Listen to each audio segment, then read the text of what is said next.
Hi అండి, welcome to Andhra రుచులు. ఈరోజు మనం చికెన్ పులావ్ చేసుకుందాం. చూడండి ఎంత బాగా మంచిగా వచ్చింది, ఎక్కడ బ్రేక్ అవ్వకుండా రైస్ పర్ఫెక్ట్గా కుదిరిందండి. ఈ విధంగా మీరు కూడా చేసేయాలంటే స్టార్ట్ చేసేద్దాం. ముందుగా మన ఆంధ్ర రుచులు సబ్స్క్రైబ్ చేసుకోండి, లైక్ చేయండి, షేర్ చేయండి. Please follow me my channel. ఈ విధంగా పులావ్ అయితే మనకు పర్ఫెక్ట్గా రెడీ అయిపోతుందండి. చూస్తున్నారు కదండి, ఈ విధంగా అయితే మనం పులావ్ రెడీ చేసుకున్నాము. 1 KG chicken, KG biryani rice తీసుకుంటే మనం ఈజీగా ఒక 5-6 మెంబర్స్ అయితే కడుపు నిండా తినచ్చండి. చూస్తున్నారు కదా, ఈ విధంగా ఈరోజు మన పులావ్ అయితే రెడీ అయిపోయిందండి. బయట క్లైమేట్ కూల్గా ఉంది కదా, ఈ టైంలో మనం మంచిగా పలావ్ ప్రిపేర్ చేసుకుందాం.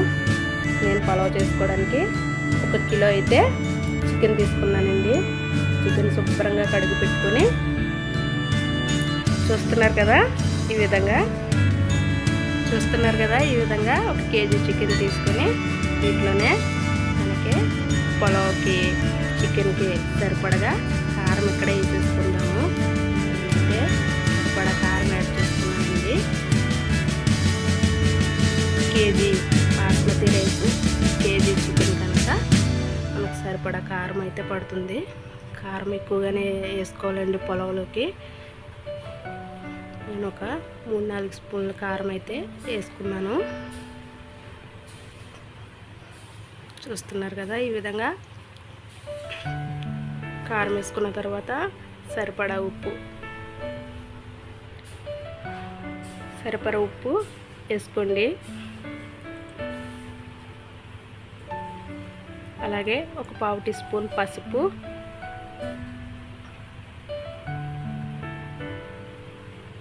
యాడ్ చేసుకోండి.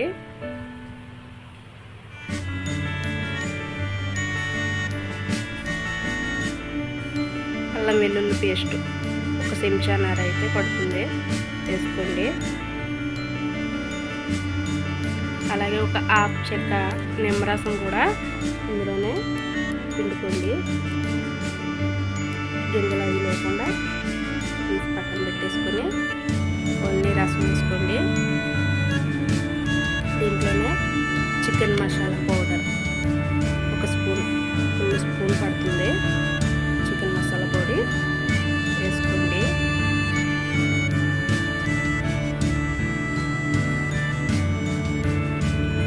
మనం పులావ్ వండేటప్పుడు ఇంకేం మసాలాలు ఏమీ యాడ్ చేయమండి.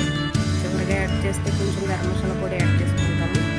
అందుకని మనకి కిలో రైస్కి, కిలో చికెన్కి ఇక్కడ మనం మసాలాలన్నీ యాడ్ చేసుకోవాలి. అలాగే ఒక చిన్న కట్ట కొత్తిమీర కూడా యాడ్ చేసుకుందాము. చూస్తున్న విధంగా వేసుకోండి. ఒక 4-5 స్పూన్ల ఆయిల్ కూడా వేసుకొని కలుపుకుందాం. ఇవన్నీ బాగా చూపిస్తున్నాను కదా, ఆ విధంగా అన్నీ కలుపుకోవాలి. మసాలాలన్నీ బాగా పట్టాలన్నమాట. ఇదేం మ్యాగ్నేట్ అవసరం లేదు. ఒక 5-10 నిమిషాలు అయితే పక్కన పెట్టుకుంటే సరిపోతుంది. నేను చూపిస్తున్న విధంగా ఉప్పు, కారం, గరం మసాలా పొడి, చికెన్ మసాలా పొడి, అల్లం వెల్లుల్లి పేస్టు, ఒక 1/2 చెక్క నిమ్మరసం, కొంచెం కొత్తిమీర ఇవన్నీ వేసుకొని బాగా కలిసేటట్లు కలుపుకోవాలన్నమాట. ఏంటి గరం మసాలా పొడి చెప్పలేదు కదా, వేయలేదు కదా, ఇప్పుడు చెప్తుందని అనుకోకండి, వేస్తాను. ఇంట్లోనే ఆడిపెట్టుకున్న గరం మసాలా పొడి అయితే 1 స్పూన్ వేసుకోవాలండి. ఇప్పుడే మనకు పులావ్ మంచి ఫ్లేవర్ వస్తుంది. నీసు వాసన అంతా లేకుండా రైస్ బాగా ఉడుకుతుంది అనమాట. రైస్లో బాగా కలిసి బాగుంటుంది. ఈలోపు మా చిన్న అబ్బాయి అయితే నాకు గరం మసాలా పొడి ప్రిపేర్ చేసి తీసుకొచ్చాడనమాట. చూపిస్తున్నాను కదా, ఈ విధంగా గరం మసాలా పొడి యాడ్ చేసుకోండి. యాడ్ చేసుకొని మసాలాలు అవి చేతితోటే కలపాలండి. స్పూన్ పెట్టి గట్టి పెట్టి కాదు, ఇట్లా కలపడం వల్లే మనకి చికెన్కి బాగా మసాలా పడుతుందన్నమాట. ఉప్పు కారాలు అవి కూడా బాగా పడతాయి. ఈ విధంగా కలిపి పెట్టుకోవాలి. మొత్తం కలిపి పెట్టుకోవాలన్నమాట. కదా ఒక 5-10 నిమిషాలు పక్కన పెట్టుకోవాలి. ఈలోపు మనం కేజీ బాస్మతి రైస్ తీసుకున్నాం కదా, దాన్ని శుభ్రంగా కడిగి ఆ గిన్నెలో కడిగి పెట్టుకున్నాను అనమాట. ఆ గిన్నెకి సగానికి ఉన్నాయి కదా, బాగా చూడండి. ఆ గిన్నెకి సగానికి రైస్ ఉన్నాయి కాబట్టి ఫుల్గా వాటర్ తీసుకోవాలి. ఈలోపు మనం పులావ్ కోసం బాండీ పెట్టుకొని ఆయిల్ వేసుకుందాం. ఆయిల్ మనకు కొంచెం ఎక్కువగానే పడుతుందండి. చికెను రైసు ఉడకాలి కాబట్టి ఆ మాత్రం ఆయిల్ పడుతుంది. నేను ఆయిల్లోనే 2 చెక్కలు, లవంగాలు, యాలకులు వేసుకున్నాను అనమాట. అలా వేసుకోవాలి. అవి కొంచెం వేడైన తర్వాత దాంట్లోనే ఒక 2 ఉల్లిపాయలు, తరిగిన ఉల్లిపాయలు వేసుకోవాలి. చూస్తున్నాను కదా, ఆ విధంగా ఉల్లిపాయలు వేసుకోండి. ఒక 5-6 పచ్చిమిర్చి పొడవు చీలికలుగా కట్ చేసుకొని వేసుకోవాలి. గరిటెతోటి ఇలా నెమ్మదిగా కలుపుకుందాము. ఇవి వేగాలన్నమాట.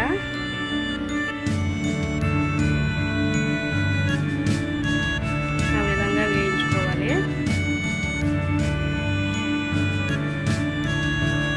చూస్తున్నారు కదా, ఆ విధంగా ఉల్లిపాయలు వేగాలి. దాంట్లోనే నేను ఒక పెద్ద టమాటా కట్ చేసి వేసుకున్నాను.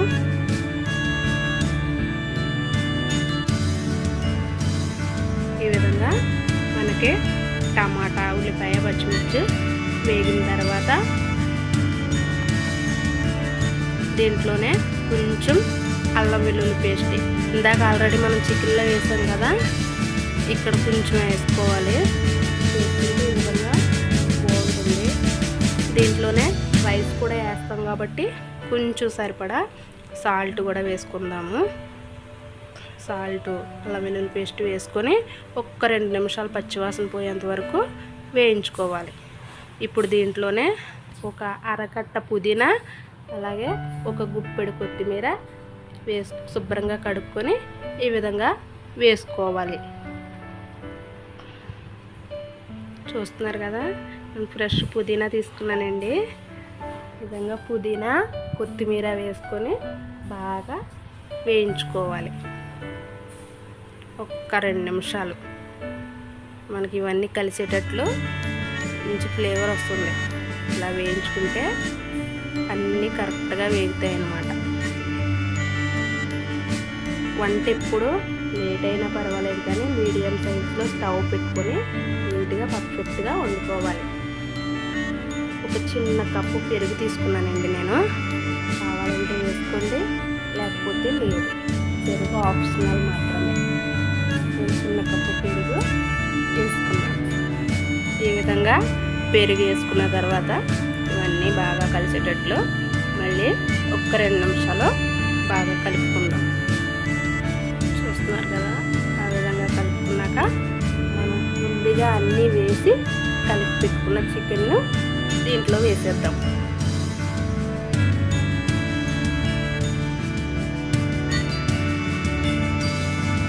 చికెన్ వేసుకున్న తర్వాత ఒక 5 నిమిషాలు అన్నీ బాగా కలిసేటట్లు కలుపుకుందాం. చూస్తున్నారు కదా, ఈ విధంగా కలుపుకుందాం. కలుపుకొని బాగా కలిపిన తర్వాత ఒక్క 4-5 నిమిషాలు మూత పెట్టుకుంటే చికెన్లో ఉన్న వాటర్ మొత్తం బయటికి రిలీజ్ అవుతుందన్నమాట. అదేవిధంగా చికెన్ పచ్చివాసన అంతా పోయి బాగా వేగుతుంది.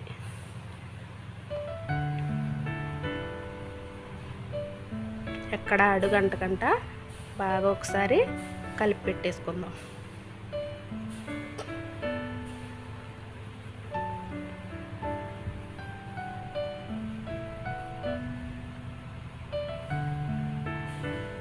చూస్తున్నారు కదా, ఆ విధంగా చికెన్ కలిపి పెట్టేసుకొని మూత అయితే పెట్టుకోవాలండి. నేను ఒక 5-6 నిమిషాలు మూత పెట్టకుండా ఆవిరి మొత్తం బయటకు పోయేటట్టు ఉంచుకున్నాను. ఇప్పుడు మనకి మూత పెట్టకుండా ఉండడం వల్ల కొంచెం వాటర్ రిలీజ్ అవ్వకుండా ఫస్ట్ మనకి నీచు వాసన అనేది బయటకు పోతుంది. ఈ విధంగా ఒక 5 నిమిషాలు మూత పెట్టకుండా ఉండనిద్దాము. తర్వాత ఒకసారి కలుపుకొని మళ్ళీ ఈ విధంగా ఒక్కసారి కలుపుకొని బాగా అడుగంటనివ్వకుండా మీడియం సైజులో స్టవ్ పెట్టుకున్నాము. స్టవ్ మీడియంలో పెట్టుకొని ఒకసారి కలుపుకుందాం. ఇప్పుడు మూత పెడదాం. ఒక్క 10 నిమిషాలు మూత పెడదామండి. స్టవ్ చిమ్లో పెట్టేసి మూత పెట్టి ఇప్పుడు తీసుకొని చూద్దాం ప్లేటు.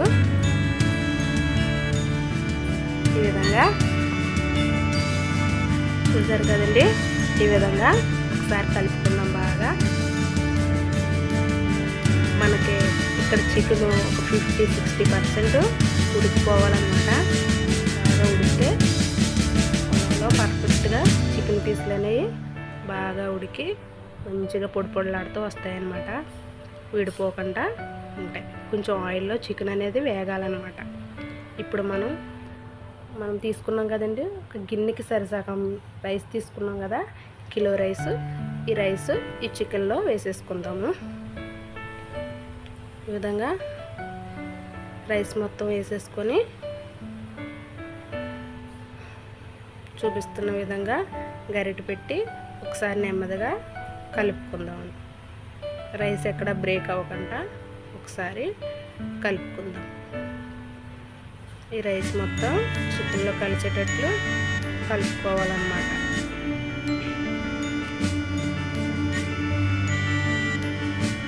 పులావ్ ఇది సింపుల్గా ఈజీగా చేసుకోవాలండి. ఎక్కువ ఐటమ్స్ ఏమీ యాడ్ చేయవలసిన అవసరం లేదు. ఇంట్లోనే ఉన్న ఐటమ్స్తో ఈజీగా చేసుకోవచ్చు. ఇది 5-6 మెంబర్స్ అయితే 5-6 మెంబర్స్ ఈజీగా సరిపోతుంది. పర్ఫెక్ట్గా కూడా కుదురుతుంది. ఇలా ఒకసారి మూత పెట్టుకుని ఒక 5 నిమిషాలు ఈ రైస్కి మసాలాలు కొంచెం పట్టేటట్టు ఒక 5 నిమిషాలు తర్వాత ఇలా మూత తీసుకున్న తర్వాత మనం గిన్నెకి సగం రైస్ తీసుకున్నాం కదా, గిన్నె నిండా వాటర్ తీసుకోవాలి. సగం రైస్ ఉన్నది కాబట్టి ఫుల్గా వాటర్ తీసుకొని పోసుకోవాలన్నమాట. నేను చూపిస్తున్న విధంగా ఈ రైస్లో పోసేసుకొని నెమ్మదిగా ఒకసారి కలుపుకున్నాం. ఇలా మసాలాలన్నీ కలిసినట్టు కలుపుకున్నాం. ఈ విధంగా కలుపుకోవాలి. ఒక full cup, half cup rice తీసుకుంటే ఫుల్ కప్పు వాటర్ అండి. బాస్మతి రైస్కి తీసుకుంటే కరెక్ట్ సరిపోతుంది. మనకు జావ అవ్వకుండా మెత్తబడకుండా పర్ఫెక్ట్గా వస్తుంది అనమాట. రైస్ ఎక్కడ మెత్తగా అవ్వకుండా ముద్దలా లేకుండా పొడి పొడిగా ఉంటుంది. ఇలా ఒక 20 నిమిషాలు మూత పెట్టుకున్న తర్వాత ఒక్కసారి చూద్దాం. చూస్తున్నారు కదా, ఈ విధంగా మనకి దగ్గరికి అయినట్టే. ఇప్పుడు నేను ఒక 1/2 చెక్క నిమ్మరసం పిండుకున్నానండి. దీంట్లోనే కొంచెం కొత్తిమీర వేసుకొని మళ్ళీ మూత పెట్టేద్దాము. ఇది మళ్ళీ ఒక 15 నిమిషాలైనా మనకు దగ్గరికి ఉడకాలన్నమాట.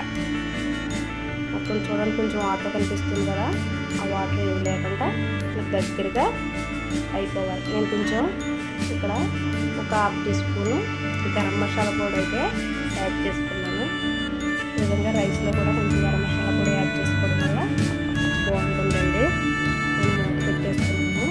మూత పెట్టుకుని 20 నిమిషాల తర్వాత మూత తీసుకొని చూసుకుంటున్నాను. అంతే అండి, మనకి చికెన్ పులావ్ రెడీ అయిపోయినట్టే. చూస్తున్నారు కదా, ఈ విధంగా మనకి పొడి పొడిలాడుతూ మంచిగా మనకు పులావ్ రెడీ అయిపోయినట్లే.